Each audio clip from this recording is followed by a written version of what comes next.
We're here today to honor mothers. It is Mother's Day after all. And you know, people come into motherhood in a myriad of ways. Sometimes people marry into motherhood. Sometimes a child is garnered by adoption. Sometimes it's a grandparent raising a grandchild, or an aunt raising a niece or a nephew, or a neighbor who takes a child in for a period of time and sometimes forever. Today we want to honor all mothers. Mothers who have come into being by whatever method. You are there by appointment. And so I would like to ask in just a moment for all the mothers to stand so that we can let you know that we thank you. We thank you for the gift of your love, of your dedication, of your deep, deep caring. All mothers, please stand so we can acknowledge you. All moms.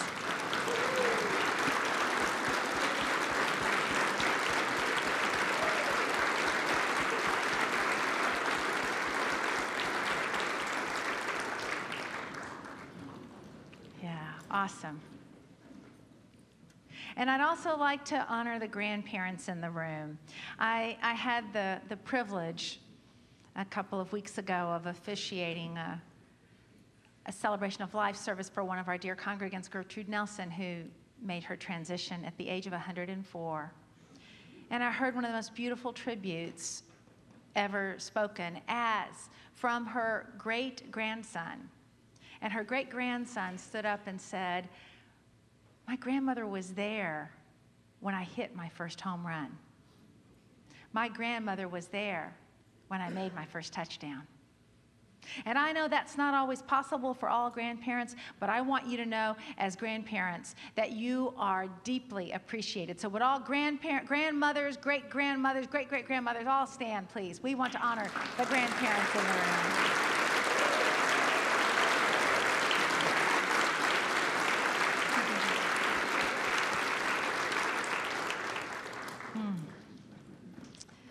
Gosh, you know, the thing about motherhood is that I think if we really understood what it entailed, nobody would really sign up for it. You know, it's just a gift that we don't quite know all the details until we get to that position. But I want to share with you an imagining. This imagining is by Irma Bombeck. And she imagines how it is that God might have first conceived mothers.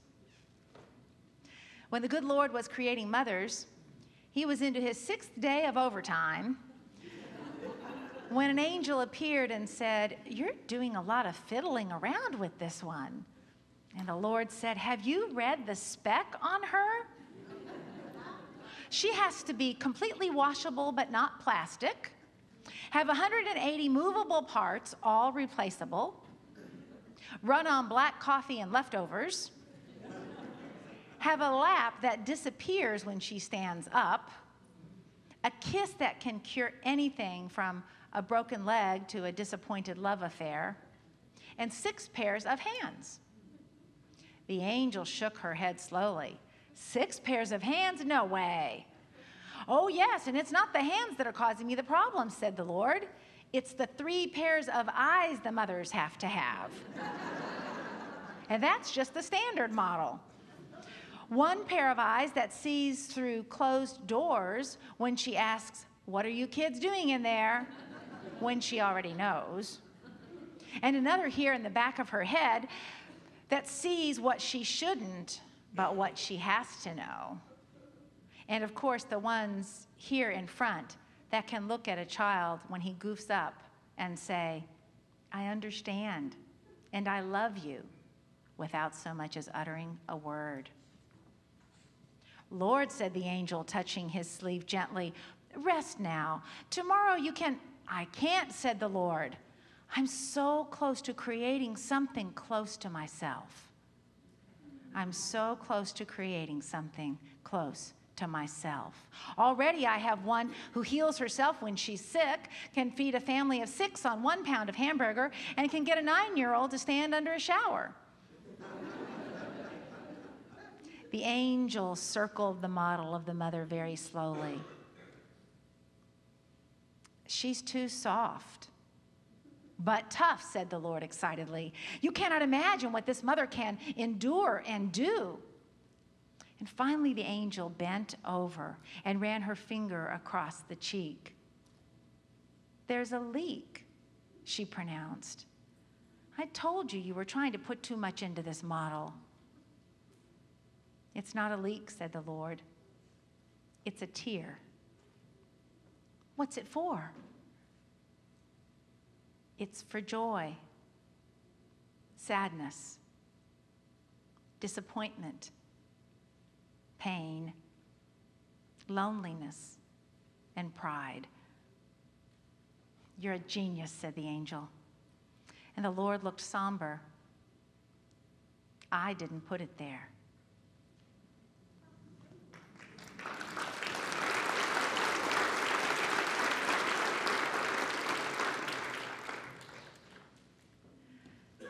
Really, the truth is, if there was a job description for a mother, I'm not sure any of us would apply for it. You see, it's a 24/7 job. A 24/7 job where you never get a vacation and you never get to retire. I mean, it's forever, right? I remember when my kids were little, and the one thing I wanted was just a few minutes of peace and quiet, right? I used to feel guilty about that on Mother's Day, that really all I wanted was just a couple of hours by myself.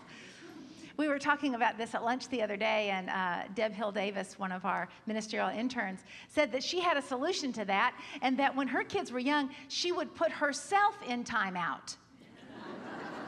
Yeah, you know how timeout goes. You get a minute for every year old you are. So she was 35 when her kids were young. She would go into her bedroom and close the door and put herself in timeouts for 35 minutes. And the kids, of course, they would circle around saying, boy, Mom must have done something really bad.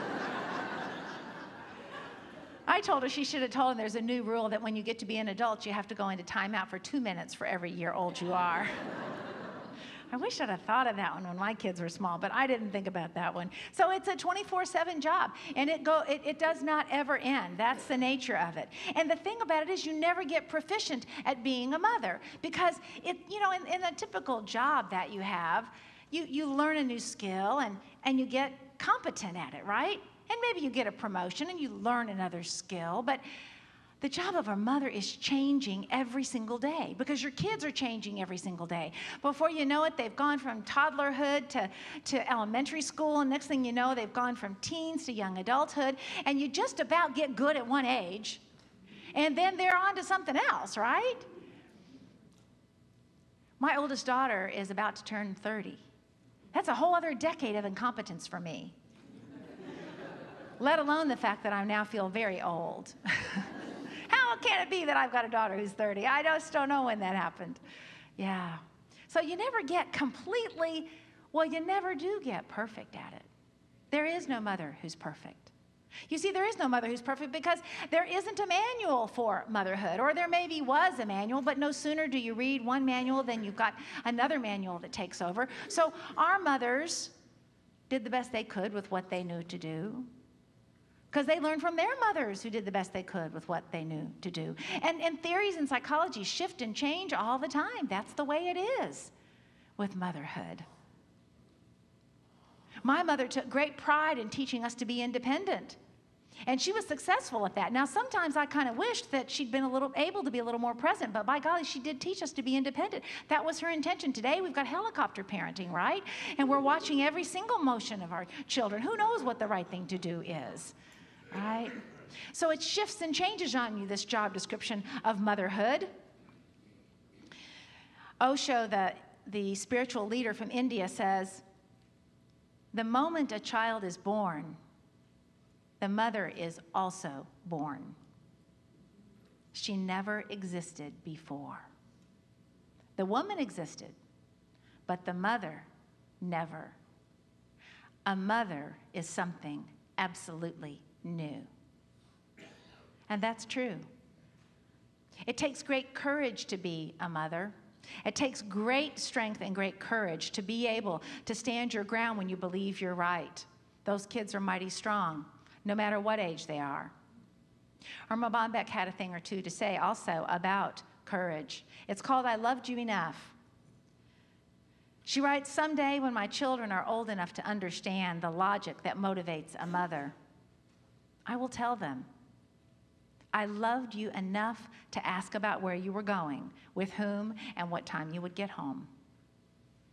I loved you enough to insist that you buy a bike that we could afford to give you, and do it with your own money. I loved you enough to make you return a Milky Way with a bite out of it to the drugstore and confess I stole it. I loved you enough to stand over you for 2 hours while you cleaned your room, a job that would have taken me 15 minutes. I loved you enough to let you see anger, disappointment, disgust, and tears in my eyes. I loved you enough to admit I was wrong and to ask for your forgiveness. I loved you enough to let you stumble, fall, and hurt. But mostly, I loved you enough to say no when you hated me for it. That was the hardest part of all. It's not an easy job, this gig of being a mom, is it? So as we celebrate mothers today, I have a little bit of advice for you. Not on how to be a mother. Goodness knows I'm not going to give that advice. But on how to celebrate Mother's Day. On Mother's Day, what you want to do is to tell the mothers in your life that they're doing a great job. Now, you say, I know, Patricia, of course, we're supposed to say Happy Mother's Day to our mothers. But what I want to encourage you to do is to tell the mothers in your life specifics, memories that you have of them, memories that you have observing them being in action. You know, you may not realize it if you're not a mom, but many mothers, perhaps most of us, have some regrets along the way. We see things today that we didn't know back when we were raising our children. And we might wish that we'd had the knowledge today back then, but we didn't. And so mothers need to hear that they're doing a good job anyway, without a manual to do it by. And what I'm talking about here is sharing with your mom the memories that you have. You know what I love more than anything is when my girls will say to me, Mom, I remember when you did this. I remember when we did that, you know? And so if my mother were here today, and mind you, I really believe that even though she's not walking the physical plane, I believe that she can hear me. If my mother were here today, I would tell her how much I appreciated her. I would say, Mom, you know, I remember when you stood there cooking supper over the hot stove while you watched the evening news. And I remember watching you cry when the race riots were happening. Because it was from you, Mom, that I learned to understand the value of human rights. And if my mom were here today, I'd say to her, gosh, Mom, I am so grateful that you never once criticized the clothes I wore. Not even that winter, that long winter of 8th grade when I wore the same pair of blue jeans and the same blue striped wool sweater every day. Somehow they got washed in between. And if my mom were here, I would thank her and say, Mom, I remember when. I remember when I had my babies. And you flew all the way up from Florida. And you would be with them through the night. I would get up and feed them, and you would rock them back to sleep so that I could get my sleep. You see, those are memories that I have. And you have your memories too that you would tell your mom, right? You have your memories too. Be specific. Think about what those memories might be. The treasured ones that you have. Allow them to come to you. And know that no mother's perfect. None of us are. Well, I won't say none of us because I know that some of you believe you have perfect moms, and so they were absolutely perfect for you. But I'll just say that in the heart of most moms, we think we weren't perfect. So when you tell us the stories you remember, it means a lot. It means a lot to us. We never get too old to hear it. And our kids, well, they're never too old to earn a mother's love. Alan Cohen, the prolific spiritual writer, tells about a time when he was 35 years old, and it was a particularly difficult emotional time for him in his life, and he went home.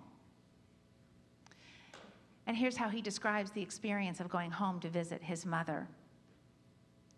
She sensed my pain and invited me to sit on her lap.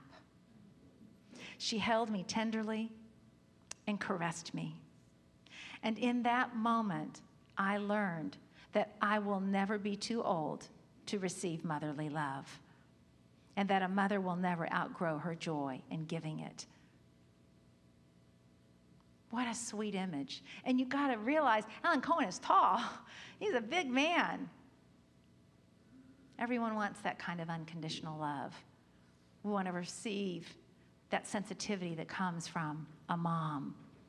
So what are your memories? What do you remember? What could you tell your mom today, even if she's not walking the physical plane?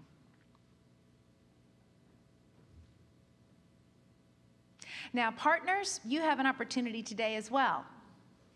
If the mother of your children is still in relationship with you and you're still connected in a way that you can reach her, I invite you to tell her your memories of when she showed up, your memories of the time when maybe you couldn't or wouldn't be there, but she was able to, the specific moments. You see, it's all about the moments that you, as the partner, remember.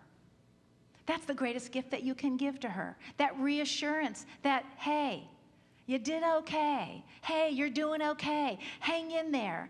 Hey, I'm glad that you made me a father. So partners have a role on Mother's Day as well. And you may think it's to buy a gift, and a gift is great and wonderfully appreciated, absolutely. And I invite you to reach into your heart and share some stories with your mom, your wife, or your partner, the mother of your children. And kids, you see, it strikes me that if you're a mom, you can use Mother's Day as an opportunity to reach out to your kids. I know you think you're supposed to wait until they reach out to you on Mother's Day. But how about if you reached out to your kids and told them the memories that you have of them? How about if you picked up the phone and you called one of your children and said, hey, I remember when. I remember when. I remember when they first brought Teresa to me the night she'd been born. And I didn't have a clue what to do with a baby. I'd never been around one before. And something just clicked in. It just clicked in. I wouldn't have applied for the job description, but there was the baby. And that's how it happened. And I remember my little Amanda, and how it is that when she was little, we used to sit and read the Daily Word together. We'd sit out on the back deck and talk to the birdies, and I'd read the Daily Word. I was reading it to her, but she thought I was reading it to the birds. You know how that goes. And then my daughter, Teresa, who is about to turn 30, I remember something that happened just a few years ago.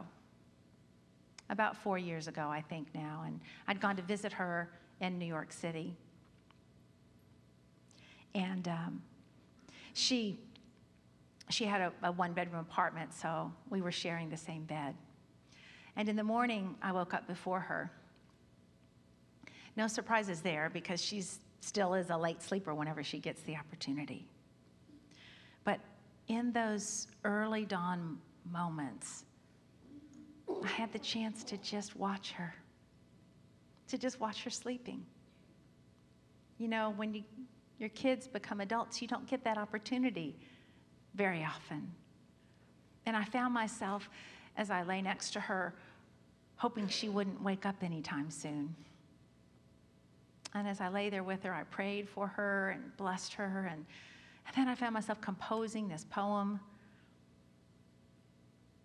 That's a moment I'll never forget. And I'll bet you have moments too. I know you do, that you can share with your kids.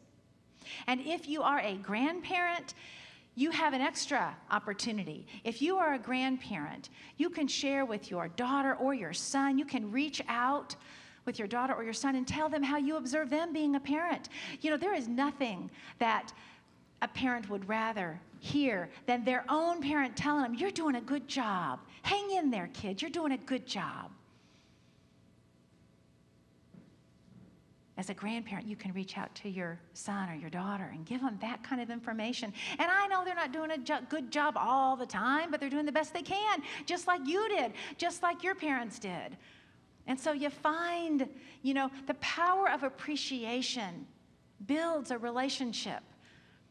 The power of acknowledgement and noticing. We've been in this series called Relationships, the Missing Manual.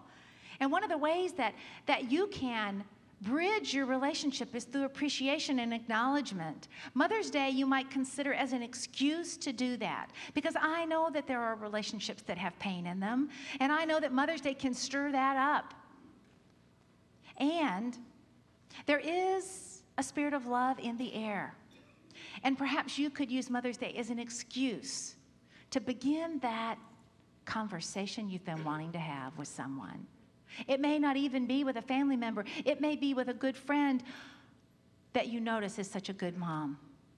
And you can just simply say to this person, on Mother's Day, it gives me an opportunity to tell you, and that's when you share the words that are in your heart.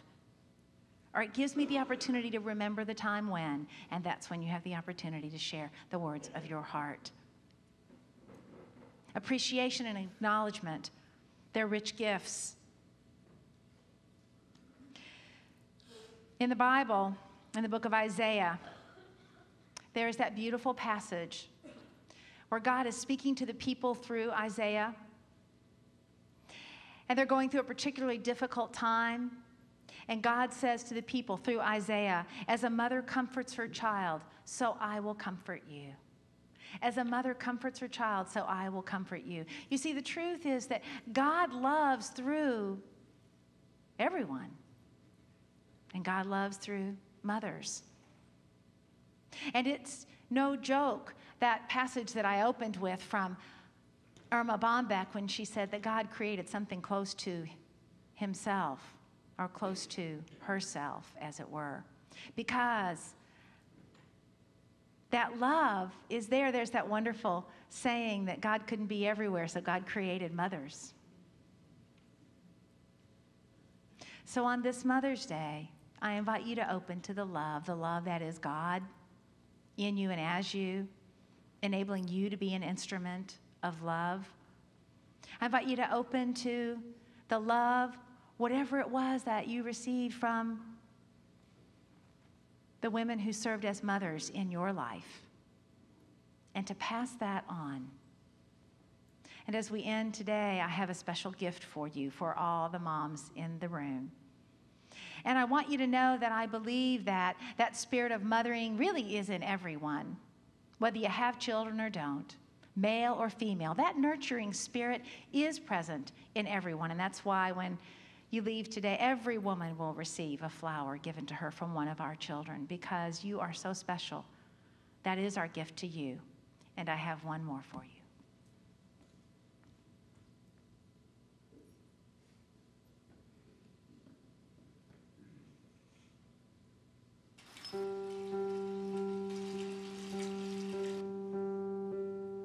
I think this is a good time to tell you. You're doing okay, Mom. I can call you Mom, right? I know we haven't known each other very long, but you seem like a real keeper. You're not perfect. There was that strained carrots incident, but you're trying. You pick up my bottle every time I toss it out of my stroller. That's high comedy to an 8-month-old. You hum the Barber of Seville when you wash my hair. So cool. And your rub-downs are out of this world. Anyway, I want you to know how much I appreciate you. You know, right? How much I love you. You're doing okay, Mom.